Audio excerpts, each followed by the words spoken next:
ಯುದ್ಧ ಆಗಿರೋದ್ರಿಂದ ಇವಾಗ ಕಮರ್ಷಿಯಲ್ ಸಿಲಿಂಡ್ರು ಬಳಕೆ ಜಾಸ್ತಿ ಆಗೋದ್ರಿಂದ ನಾವು ಇವಾಗ ಹೋಟೆಲ್ ಉದ್ಯಮಗಳಿಗೆ ಕಾಫಿ ಟೀ ಮಾಡೋರಿಗೆಲ್ಲ ಭಾಳ ಕಷ್ಟ ಆಗಿದೆ.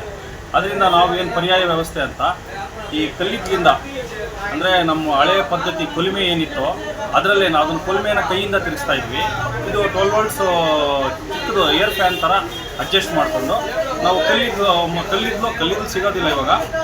ಈ ಇದ್ದಲು ಬರುತ್ತಲ್ಲ, ಈ ಐರನ್ಗೆಲ್ಲ ಬಳಸ್ತಾರಲ್ಲ, ಆ ಇದ್ದಲನ್ನ ಯೂಸ್ ಮಾಡಿ ನಾವು ಇವಾಗ ಸದ್ಯಕ್ಕೆ ಪರ್ಯಾಯವಾಗಿ ಇದನ್ನು ಕಾಫಿ ಟೀಗೋಸ್ಕರ ಇದು ಮಾಡ್ತಾಯಿದ್ದೀವಿ. ಇಲ್ಲ, ಮೊದಲಿಂದ ನಾವು ಇದ್ರ ಬಗ್ಗೆ ಸ್ವಲ್ಪ ಇಷ್ಟು ವರ್ಷ ನಾವು ಸ್ಟೌವಿಂದನೇ ಬಳಸಿದ್ದೀವಲ್ಲ, ಫ್ಯೂಯಲ್ ಬಗ್ಗೆ ಸ್ವಲ್ಪ ಐಡಿಯಾ ಇದೆ.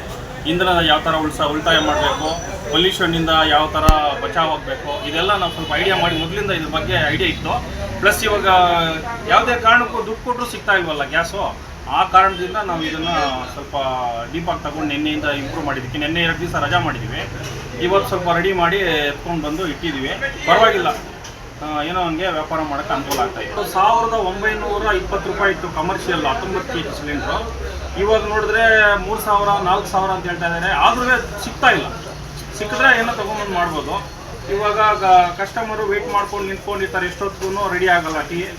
ಇನ್ನು ಇದರಲ್ಲಿ ನೋಡಿ ಇಬ್ಬರು ವರ್ಕರ್ಸ್ ಬೇರೆ ಇದ್ದಾರೆ, ಅವ್ರಿಗೂ ಸ್ಯಾಲ್ರಿ ಕೊಡಬೇಕು. ಇದರಿಂದ ಸ್ವಲ್ಪ ಕಷ್ಟ ಆಗಿದೆ. ಏನೋ ನಿನ್ನೆಯಿಂದ ಹಂಗೆ ಪರವಾಗಿಲ್ಲ, ನಡೀತಾ ಇದೆ. ಇದಿಲು 40 kg ಅಂತ ಹೇಳ್ತಾರೆ, ಅದು ಇನ್ನೂ ಐಡಿಯಾ ಇಲ್ಲ, ನಾನು ಹೊಸದಾಗಿ ಸ್ಟಾರ್ಟ್ ಮಾಡಿರೋದು. ಪ್ಲಸ್ ಇವತ್ತು ತೊಗೊಂಡು ಬಂದಿರೋದು 11ನೇ ತಾರೀಕು. ಬೆಳಿಗ್ಗೆ 700 ರೂಪಾಯಿ ಕೊಟ್ಟು ಒಂದು ಮೂಟೆ ತೊಗೊಂಡು 700 ರೂಪಾಯಿ ಕೊಟ್ಟು ತೊಗೊಂಡು ಬಂದಿದ್ದೀನಿ. ಇವಾಗ ಸದ್ಯಕ್ಕೆ ನಾನು ಒಂದು 10 kg ಅಷ್ಟು ಬಳಸಿದ್ದೀನಿ. ನೋಡಬೇಕು, 2-3 ದಿವಸ ನೋಡಿದ್ರೆ ಗೊತ್ತಾಗುತ್ತೆ ಎಷ್ಟು ಕನ್ಸಂಪ್ಷನ್ ಬರ್ತದೆ. ನಮ್ಮ ಗ್ಯಾಸ್ಗೆ ಇದ್ದಿಲ್ಗೆ ಏನು ಖರ್ಚು ವೆಚ್ಚ ಎಷ್ಟು ಅಂತ ನಮಗೆ 3 ಡೇಸ್ ಗೊತ್ತಾಗುತ್ತೆ.